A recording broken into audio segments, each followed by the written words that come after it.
Good afternoon, everyone, and welcome to our session this afternoon, Ordinary Magic, Improving Our Resiliency with Dr. Genevieve Chandler from the UMass Amherst College of Nursing. We're really excited to have everyone here today, and this is part of an ongoing series of lectures in celebration of the World Health Organization's deeming 2020 as the year of the nurse and the midwife. Our presentation today is sponsored by the UMass Amherst Department of Alumni Relations and the UMass Amherst College of Nursing. My name is Joe Piedrafite, and I'm the Associate Director for Constituent and Regional Programs here at UMass, and I'm very excited to be here today. Before I turn the program over to Dr. Chandler, just a couple of housekeeping notes. There will be time for question and answer after the presentation. We received quite a few good questions from people when they signed up, so thank you for submitting those. If you didn't submit a question during registration, not a problem. You will be able to ask your questions through the chat box, which is down at the bottom of your screen. We will have the chat box disabled during the presentation, so if your question comes to you or you have any notes, please be sure to write it down so that you can ask it when we open the chat box. We'll get to as many questions as we can. The webinar is being recorded by the UMass Amherst Alumni Relations, so by participating in the webinar, you're consenting to being recorded. After the presentation, it will be sent for editing and closed captioning, and it will be posted on the Alumni Relations and the College of Nursing webinar library. You'll also receive a link with the video that you can share with your contacts and your friends, as well as a list of the resources that Dr. Chandler talks about during the presentation. You'll receive a separate email with a survey right after this, so please be sure that you fill it out. We always appreciate the feedback. And then finally, please be sure to check out umassalumni.com and umass.edu/nursing for a full slate of upcoming events. And now I'd like to turn the program over to Dr. Chandler. Okay, so what we want to do is recognize that resilience is internal as well as external. But oftentimes we don't necessarily feel very resilient when we're stressed. You know, we begin to feel weak, inadequate, alone. And so my talk today is about equipping you with tools of resilience that actually you already have. And we're just going to wake them up and bring them up for these stressful times. So today I'm going to work a bit of ordinary magic, but to change your perspective and change your behaviors and change our feelings about resilience. We're going to look at the old way of thinking and the new way of thinking. So the old way is that certain people had resilience, and it was inherent and instinctual. And the old way of thinking is that we should be able to manage stress on our own by calling on our ability to push through the pain, calling our intelligence to problem solve, and sometimes use our sense of humor to just laugh it off. But when we know what we know now is that our inherent skills, our internal skills, are just the beginning. But unfortunately, our culture reinforces this idea that we should be strong. You know, we should be independent individuals. We should be able to pull ourselves up by our bootstraps. But really, even famous athletes, our superstars, and our politicians all have coaches, all have trainers. They have a whole entourage they can count on. No one does it alone. So the new way of thinking is more of an ecological way of thinking about resilience. And that is, it's internal and how we interact with the environment, how our biology interacts with the environment. So our internal attributes are only one slice of the pie. Who we connect with, our relationships, and where we are, our environment, are as important as individual motivation in supporting our resilience.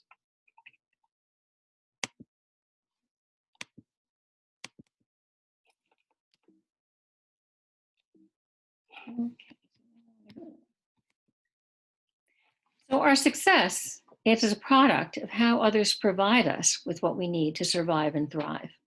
Others meaning our relationships or our community. Actually, individual motivation is a small part of why some people do well and others do not. Resilience is not a do-it-yourself endeavor. But how do we build this multifaceted resilience that I'm talking about? Well, actually, some of us come that way. We come into the world, it's in our DNA. You know, if we all went to the nursery, the hospital nursery, and looked in that window, we'd look at these newborn babies and see that some of them are just looking more resilient than others, and others look more vulnerable. So some people come that way. And then other times we learn in our own family. Our families teach us we can do well, we can manage, we are capable. Like my grandson, Ryan, at 2 years old, he's running down the hill in those little Timberland boots, falls face forward down on the gravel. He pops his head up and he says, I'm okay, I'm okay. And I could hear his parents' voice. He's learning to be resilient from his family. And I'm learning to carry Band-Aids. But if we didn't get this DNA, from resilience from our DNA, or we didn't learn to bounce back from our families, we can learn resilience skills on our own. To recover from stress, we can use, one more thing I want to tell you, support that the resilience is in the environment. Changing the odds stacked against the individual contributes far more than changes in the outcome, than capacity of the individuals to change themselves. All right, so we want to keep that in mind, the environment, the individual. And I'm going to come in and focus a little bit more on the individual at this point, because these are some of the building blocks of resilience: active coping, building strength, cognitive awareness, and social support. And let me tell you a little bit about these. Active coping is how we manage, coping is how we manage stress. Active coping is making a decision about how to manage stress. So in this course called Changing Minds, Changing Lives, each class actually starts with mindfulness meditation or a yoga pose. In each class, we learn a different breathing technique to teach students how to calm down. You know, our brain is wired for stress, and that's how we have survived.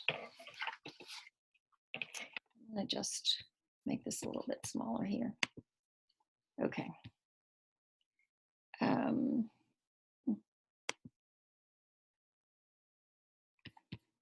I'd like to just make this screen a little bit smaller so you can also see me as I am talking.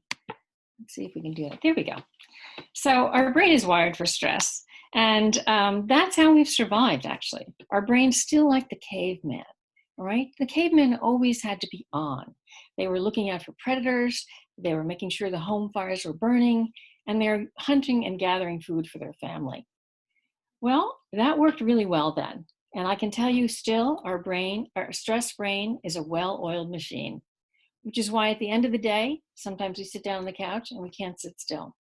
We get in bed at night and we try to go to sleep and we can't go to sleep because we are still on. So what we know to manage today's environment, it's the calm side of our brain that we need to build so we can increase our capacity to deal with stress. And that means practice building. So it's not just saying, oh, I should be calm. No, we have to practice that. And actually, that's the beauty of working with athletes. They're so aware that they have to practice and need discipline to build their muscle. As soon as I say their brain is like a muscle, we need to practice, they're on it. So that's what I want all you to do too, all right? So we need to think, in order to build the calm side of our brain so we can think clearly and manage our feelings and choose our behaviors. In practicing mindfulness in each class, we learn how to quiet our brain so we can focus during the day and sleep better at night. In fact, an engineering student said, he wrote at the end of the course, sometimes it's best to focus on just one thing. You're so busy suffocating in work, exams, and life, you forget to breathe. You're so busy trying to improve your weakness, you forget how strong you are. And you're so busy trying to make it to the end of the road that you forget to look up and enjoy the journey. That's what we're going to try to do here. So to support our positive brain, what we do in the course is we do an exercise for every class for our homework. And that exercise comes from Rick Hanson's book called Just One Thing. It has 52 ways of supporting our well-being, such as taking in the good, relaxing anxiety, being mindful, or using exercise. As Hanson observes, our brain is constantly changing. If we practice seeing the good in ourselves, in our world, we actively change our brain, increasing our optimism, happiness, resilience, and reducing the risk for depression. Now that's a good prescription, if there ever was one. So students practice actively coping through mindfulness, exercising, or befriending their body and they report their sleep improves. They calm down before exams, they improve their focus for a game, or they just learn how to relax in their life. So our brain is neuroplastic. It can change at any age. How are you changing your brain?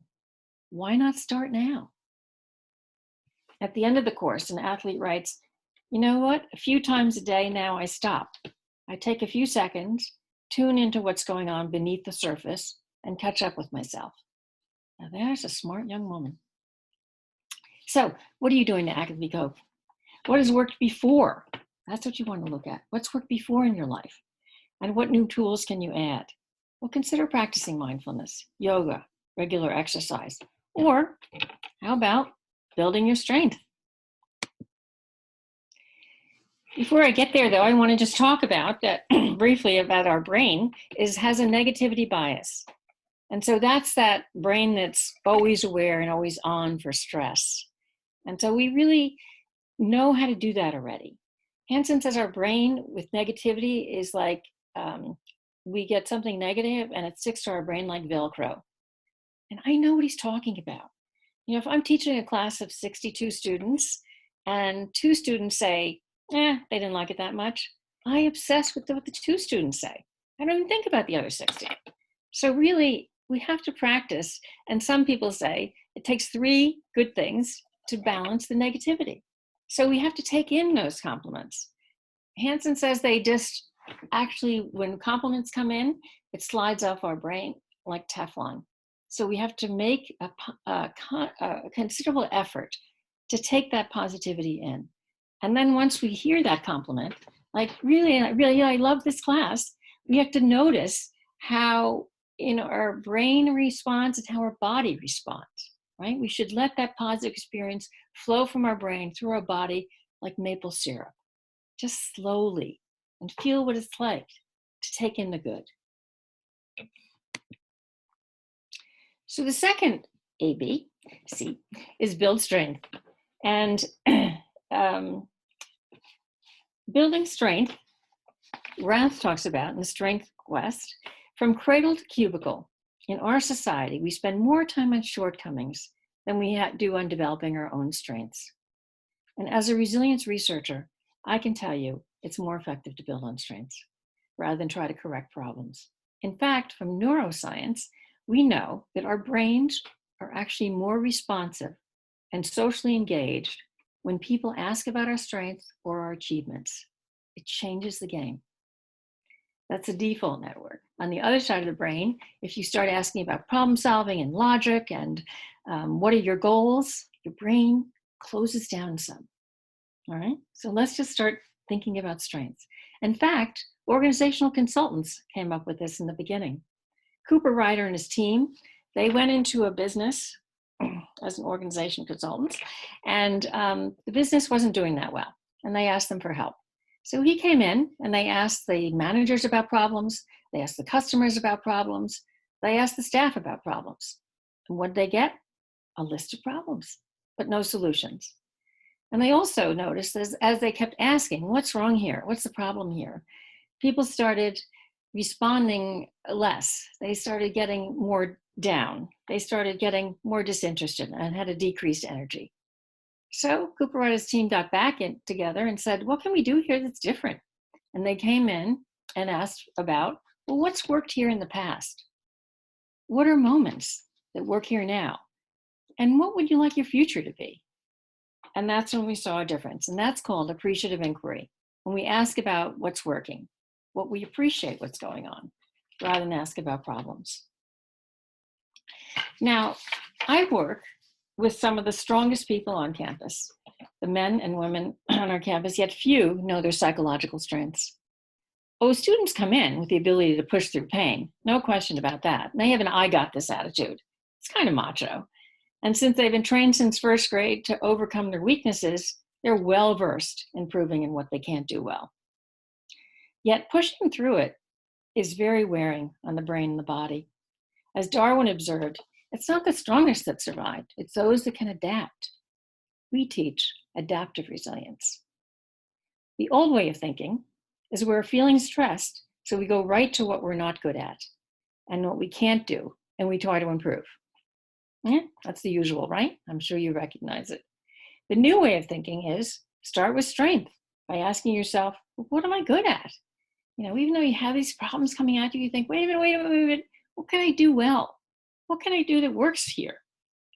Well, we can all list a few strengths, like I'm a good listener, or I like to help people, or I'm a good friend. I can tell you that.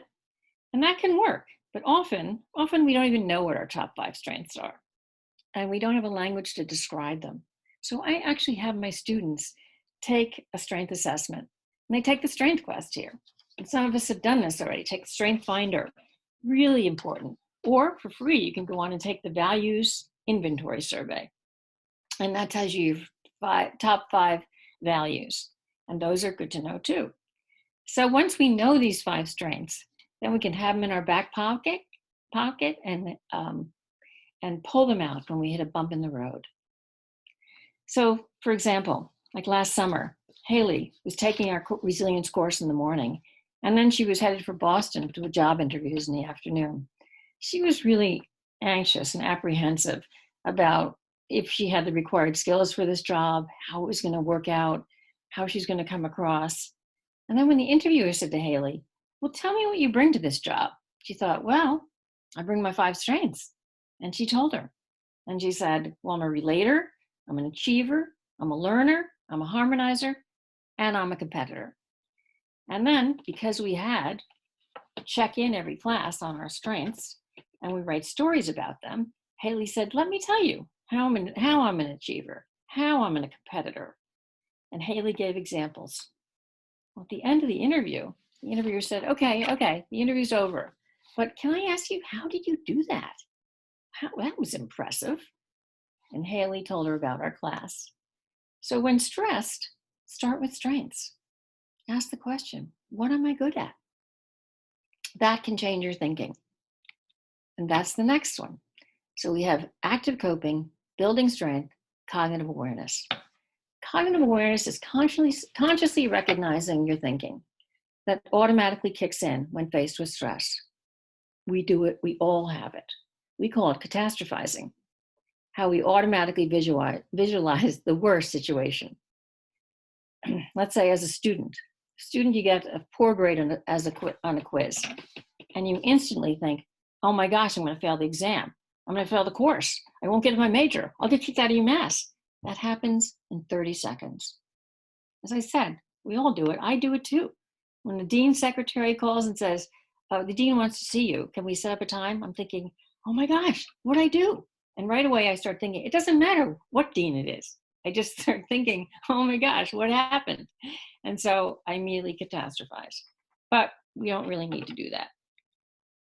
We can step back, we can take a breath, observe what happened, and practice what works. We can stop. So for instance, if I got this call, I'd step back and say, okay, what happened in school this week? Or what's going on? I wonder why there's a meeting. And I can take a breath and just calm down, right? Observe what happened. All right, there's a meeting coming. I know I got that proposal in. I know class went well. I wonder what's going on. And practice what works. So I prepared for the meeting ahead of time and went in. And lo and behold, just between you and I, the dean just asked me if I wanted to head a committee and wanted to figure out how that would work out. And we could work on that together. It had nothing to do with all the wrong things that happened. So we can do this. We can't stop automatic thinking, but we can recognize when it's happening. So the wide receiver, who was a student of mine, said, Ginny, when I miss a pass, I'm so mad at myself. I miss the next one. But now I don't. I don't catastrophize. When I drop the ball, I let it go. And then I get ready to catch the next one. Of course, he's 20. It might take the rest of us longer to change our thinking. He could change it right away. But we can learn. We just need to practice. Trust me, we can all learn by calling on our social support. So we've had active coping, building strength, cognitive awareness, being aware of that catastrophizing, and social support. Social support is knowing who you can call on for the type of support you need.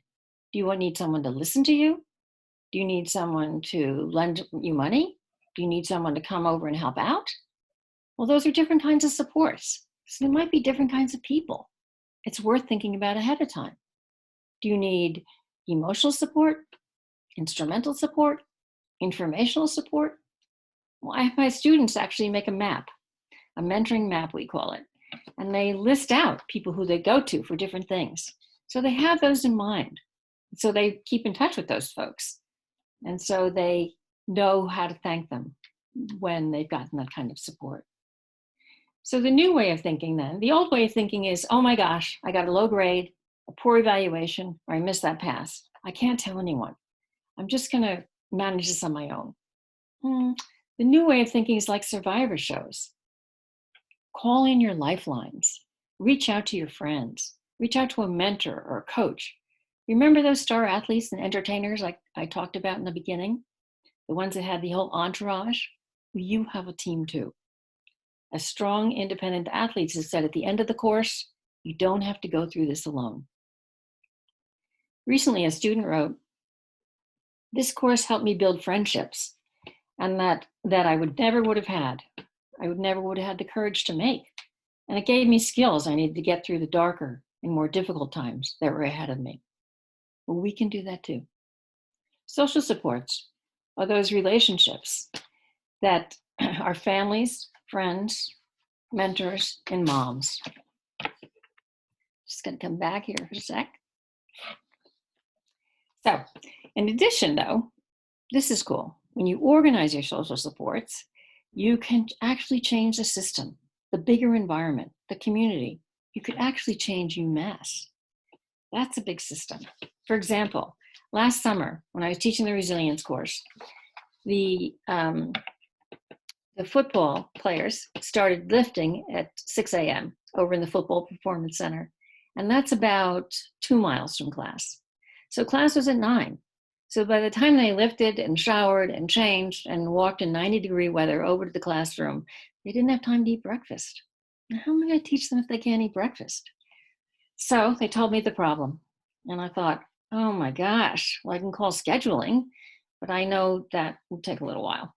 So I called the dining room that was closest to the Football Performance Center. And they responded right away. They reserved us a private dining room.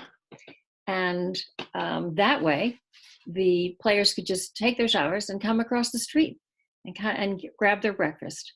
And Jim and I could just drive over and have the class every Tuesday and Thursday in the private dining room.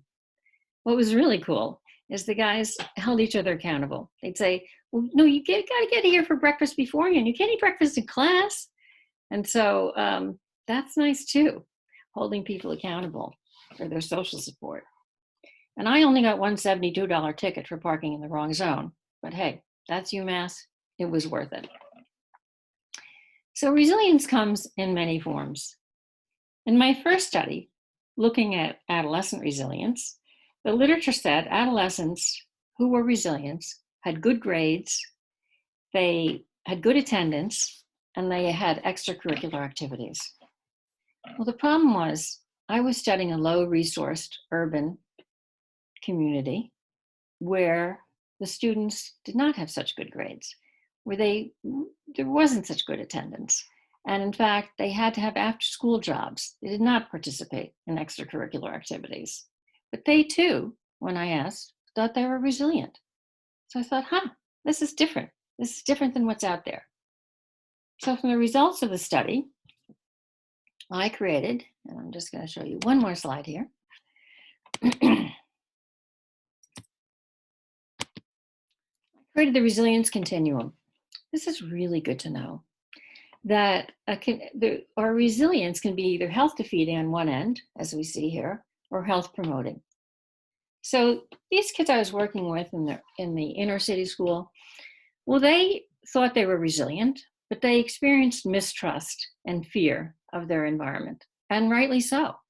And they isolated their emotions. They weren't going to share anything with anybody. And they insulated themselves from others to be more protective. And that's how they managed well in their environment. And that's why they were resilient. But that's not necessarily healthy. In fact, sometimes we start using behaviors that kind of support us in mistrust and isolation.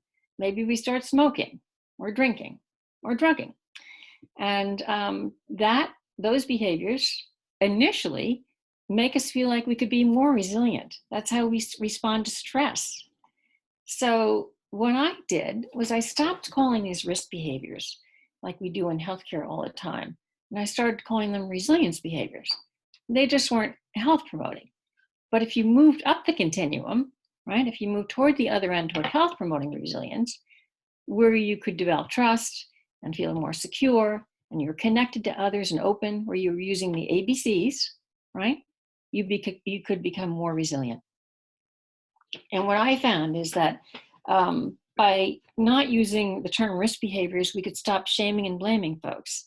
I mean, if they started using to be resilient, that means that they were really trying. It's just that if you use too much, of course, it hurts you and can hurt others, and that's not good. But we have to let that go and recognize they probably were stressed and using what was available. And maybe we can provide them with other things that are available so they could move up the continuum. I mean, we all move up and down, right? If it's a hard day, if we don't have our supports around, if we're in an unusual environment that we don't know, we feel less resilient.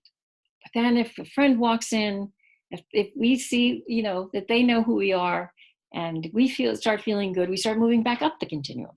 So resilience vacillates. We just need to pull in what we can use and use well, like the ABCs.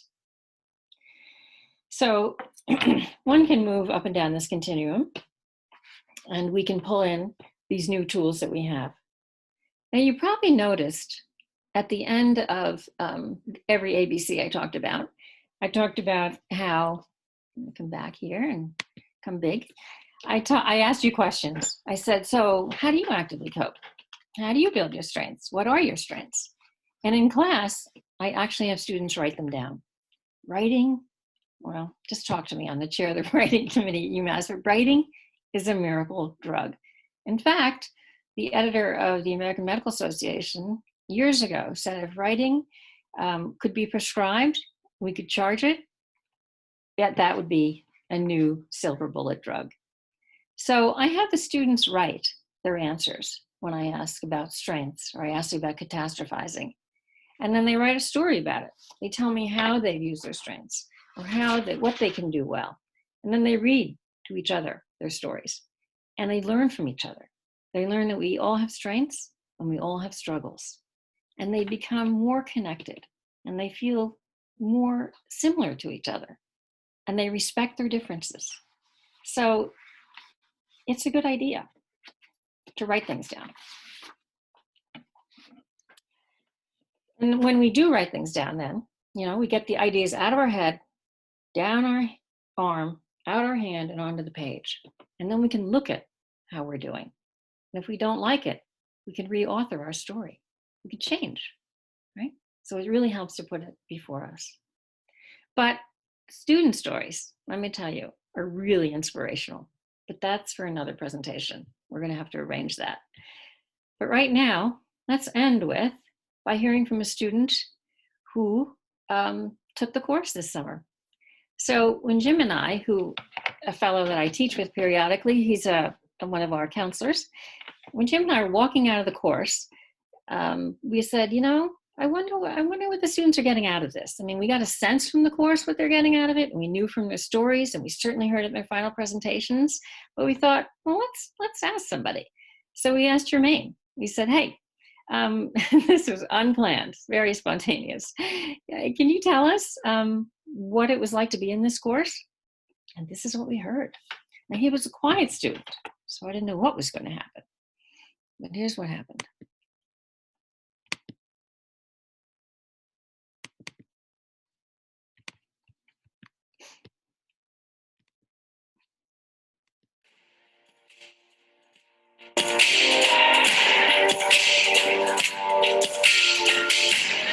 OC. There you go. What does OC stand for? Out of control. All right.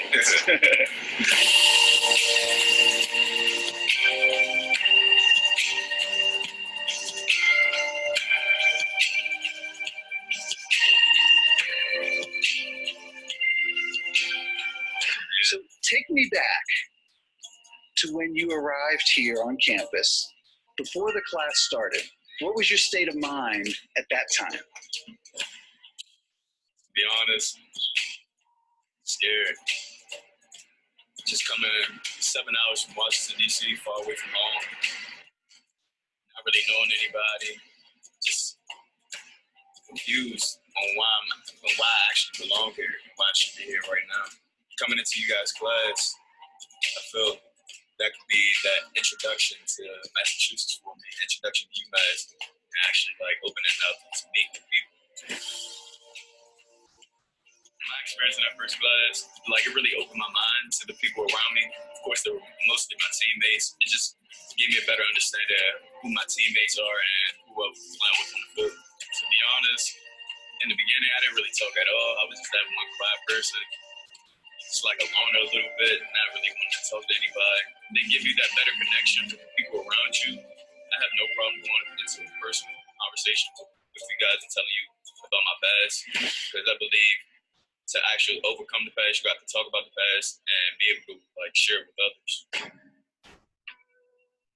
I've done writing, but not like that. Usually, when I'm asked to write like on a specific topic. And when you guys told me to write about myself, it really made me think, because it made me think like, who am I? Like, why am I here? Like, what did I do to get here? What can I do better to make my presence felt at UMass? I believe it will open me up to like talk more with my teachers, because in high school I didn't really like to talk much with my teachers. All I really liked to do is just play football for real. The most important things that I would take with me is just networking, talking to people. Also, just relax. Like every day don't have to be a rush. Hit that pause button, just relax and just think about why you're here and like your goals. Classes told me to like calm down, be more in control of myself.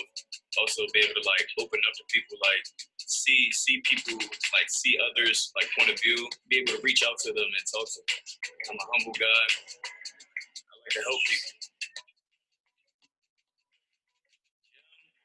And Jenny, best. I promise you. They are the best. These two leaving this class, you will never get no better experience. You deserve these people.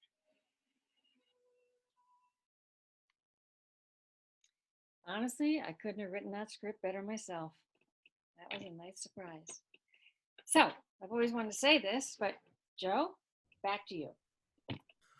Great, thank you. That was excellent. I think it was really informative. We've opened up the chat box, so if anyone has any questions that they have been percolating during the presentation, please feel free to ask them. Again, we will get to as many as we can. We'll start with the first couple that came in when people registered. We had a few folks that asked about how they can help friends or family who may not be close to them, geographically, and they're homebound and they may not have access to technology and they kind of feel isolated. So is there anything that we could maybe do to help them feel a little more connected and maybe a little less isolated? That's a great question. And, I do have a background in mental health, but we're not going to go there right now because we're really going to stay with strengths and what works. So this is tested for over a dozen years. So I would really coach them in the ABCs. And I would think about, and Joe's going to send this out to you, telling them to get on Rick Hanson's site and use just one thing. These little teeny exercises, they're 2 pages. There's, the first page says why this works, and the second page says how to do it. And as I mentioned earlier, the athletes practice. You've got to practice every day and try this out. Then I'd help them look at their strengths. They don't have to get a book. They can go on the site and figure it out, and Joe's going to send that to you, right? So those things really help out. Great. So like Dr. Chandler said, we are going to be sending out a list of all the resources that you mentioned in the presentation. So definitely please be on the lookout for that and, be able to use them as you see fit. So another question that we had that came up during registration, it came up in a couple different iterations. How, in this sort of uncertain time, can we focus on supporting our students, whether they be in elementary school or high school or college, but then at the same time also being mindful to support ourselves? Yeah. We're learning that every day, aren't we? And I'm sure we have folks out there that have figured it out. In fact, I was reading an op-ed this morning that said parents are giving up on the homeschool thing. They just are like, they just can watch TV, they can play outside. It's too much. So really, it is that kind of that time management, but looking at what their strengths are and what our strengths are and using them. Don't even go to problems. Bring in the strengths. That's where we're going to benefit. Great. So our next question is, we all know that our healthcare professionals and frontline and essential workers have been incredibly stressed. How can we, as either family members, friends, help them? Is there anything that we can, do specifically for them? Just sort of, again, wanting to make sure that they feel valued, but then also, helping them sort of de-stress. I love that question because I thought about it. I teach classes for nurses from freshman year up to their doctorate. I have students in South Africa, Toronto, San Francisco, and Holyoke. And here's what I know is that the facilities have actually gotten in touch with our school to say, could your students, because they didn't know how to reach you all, right? But could your students write notes to the nurses and physicians and everyone else in the hospital to say, good job, or we're so proud of what you're doing, or what you're doing is so important. That's what they're asking for. And now as you walk into Bay State anyway, and Cooley Dickinson, there are signs on the wall of notes that the nurses read every time. And so that is really helpful. And you can contact your local hospital and find out how to make that happen. And they're looking at it. Yeah, it works. Yeah, I think that's really great. And I think, we always see the stories on TV, of people that have signs in their apartments or in their houses that say, thank you, healthcare workers. And I think, they really do appreciate that. So one person has asked, what happens if our environment doesn't support resilience? Positive thinking is kind of tough these days. And I'm sure that there'll be different, maybe mental health issues coming up or something like that. So how can we sort of continue to stay positive sort of in this face of these, totally uncertain times when it's kind of hard right now? Yeah. I would like to prescribe, but I'm not going to, because I think that we are getting enough of that. We hear it on TV. We see it in the newspaper. Enough of what we need to do and what we can do more for ourselves. But just stay with the simple. Stay with the mindfulness piece. And that's small. And I'm not talking big. I'm not talking, we don't need a big retreat. We are in retreat. We're all in retreat, right? I keep thinking that when the dog walks me every afternoon, which is how I try to be mindful. We are in retreat. And so we do have some time, and we can tap into, there's many free apps on how to have guided mindfulness. That's really where we should start, because we need some help with this. Because we know if we just sit quietly, our brain gets crazy. I mean, there's a whole lot going on up there. So it's really helped to have guidance in the beginning. And I know the Headspace app offers 10 sessions, and those sessions are 2 minutes. We can all do that. 2 to 20, 5 minutes, 7 minutes, whatever. And I think many of the other sites are offering free sessions now. Pop right in there. It's really good for you. Yeah, I think that's a good idea to help, take advantage of all of this, different free things out there, whether it's schools that are offering free online classes, just try something new. So this one I think is a good one. Since a lot of us may be homebound all day or working from home, do you have, or is there anything to have any specific insights on maybe not snacking all day or emotional eating or that kind of stuff when we're kind of preoccupied with, there's all of this stuff here, so might as well. I think that could be a challenge for some people, for a lot of us probably. For a lot of us, probably. It really, I'm in the same boat. It's all here, and it's as you usually do. You just have to be careful and find that equal time to exercise, right? Or equal time to take a long walk. It's beautiful outside right now. Well, it's always beautiful outside, I think. At the Scandinavians say it's never the bad weather, it's that you have bad clothes. So you have to get the right clothes and get out there and find out what works for you, right? That was that active coping. What's worked before in your life? How have you coped well? When did you cope well, right? Really give that some thought and pull those things back in. Yeah, when our students write about times they've been resilient, they start with a time they've been stressed because then they have to write a response. And they recognize they have a history of being resilient and they can call those things up. Great. So our next question comes from one of the attendees. It says, you listed some qualities that students cited during your interviews. Is there a starter list that you might recommend of roles, like a learner, a champion, that kind of thing? And what we might be able to do to help folks start, define themselves positively. Yeah. So I'm not selling these products. I'm just telling you these are what I use in class. But I actually find the Strength Quest really helpful. And so it not only gives you your strengths, so you take it, and I think it's like $11. So it's not crazy. And you take it, and they then tell you your 5 strengths, which is some words feel weird, like harmonizer, or for me, they said individuation. And I wasn't sure what that meant, but they do describe it. And they have a whole page, and they say, well, you really pay attention to individuals, and you try to bring out the best in people, and you notice what everybody's doing. And that's what we do in class. Jim and I always are scanning the room, looking for strength, looking for resilience. That's all we look for. And so individuation really fit who I was. And then they give you an action plan, and they say, this is how you could put it to work. So I think I know myself really well, right?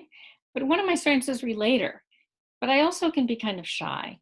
And so the action plan was, if you speak up in meetings sooner, if you meet people faster, you'll get to be more of a relator, and then you'll feel even better.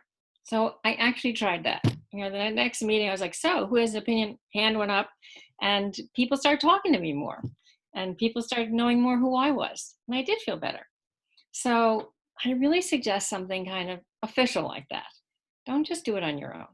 Go to the website, take it for 20 minutes. It's just like, you can choose between, do you like to do this? Do you like to do that? And you try not to be neutral, because if you choose one end or the other, then they'll be able to tell you what your strengths are. And I've done it with students in high school to adults with, who've been in the disability organization that I was consulting with, and it all worked out. Give it a try. Yeah, I think that's a good point. We, as a alumni relations staff, we took the StrengthsFinder test maybe 6 or 8 months ago, and it was really interesting when you kind of got your results back that, you're reading them and you could kind of say, oh, this is really me, or, I definitely do see traits of this in myself. And especially when you take it with maybe your coworkers or, a family member or something, being able to see their strengths has been interesting too. And, who you work, better with and that kind of stuff. So I would also recommend it. It's a fun little challenge to do. So our next question, and thank you everybody that's been submitting them. They're great. We have time for a couple more. So if you want to get those last minute ones in, someone is asking if you could recommend some meditation and or relaxation techniques to cope with, any anxiety that we might have because of the current pandemic. Yeah, so that's where I do find the guided ones really helpful. And there is something newer out called Journey Live, which UMass is looking at for many students, and that has actual classes that you can join in, and so it's real time, and they'll bring you through some sort of meditation. That was interesting, but I tested it out with my friends who are my age, and most of the people that I tested out with kind of like the Headspace one, and that you give a choice. And now it even has, how to sleep better, how to eat mindful. I mean, a whole bunch of stuff. So just take advantage of that. And really, we can sit with Toby. He's a Buddhist monk there, and they either have a female voice or a male voice. You can choose, and we can sit quietly with him and just follow. He has these little videos, really, they're 2 minutes long, and they're very instructive. Yeah, in fact, in the engineering course, the instructor that learned from our program and brought it there, she doesn't teach mindfulness, and she just kind of taps into the Headspace for 2 minutes at the beginning of every class, and all the students do it. So it's pretty user friendly. Yeah. Great. So our next one